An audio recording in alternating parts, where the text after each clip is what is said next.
just the energy doctor. So a lot of the times, you know, we let and allow fear to determine how we move, when we move, you know, due to a possible bad experience, right?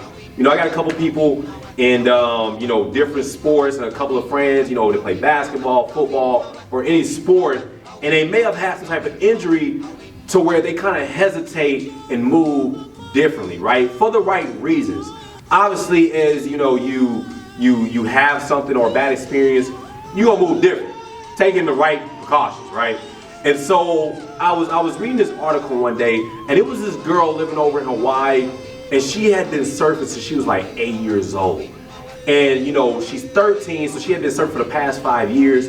She's 13, I don't know why she had been competing, you know, professionally. And she's out at the beach with her best friend and her family. So she's in the water, and the ocean is beautiful. The waves are hidden. You know, she's on her freaking board, has sea turtles around. It's like the perfect freaking scene. And she's paddling, paddling, paddling, paddling, you know, waiting to catch the perfect wave.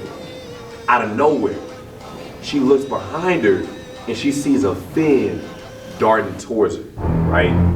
So in initial, you know, panic, she's pedaling towards shore. And she's yelling, shark, shark.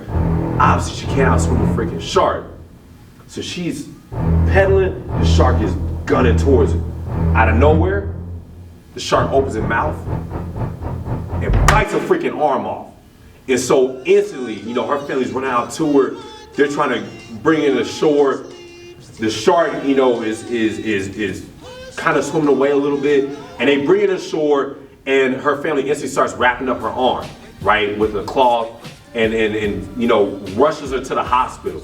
Now, luckily, there was a doctor near to where he was able to rush to the hospital and immediately go into surgery and start working on this young lady's arm. So she loses 60% of her blood and goes into hypovolemic shock. And you know, the doctor's working on her, working on her, working on her. You know, after hours of operation, they end up saving her life. Now, a lot of people are wondering, you know, how is this gonna affect her? She was a, you know, top swimmer, competing professionally, you know, soon to go off into the Olympics. And she's getting interviews left and right. And literally a month later, all she could think about is, you know, her passion for surfing and, you know, getting back to surfing. A month later, after getting her arm bitten off, 13 years old, a month later, she is back on her surfboard. Not no little kiddie pool. She's back on her surfboard in the freaking ocean. Now she's in the ocean and she's back competing a whole year later, right?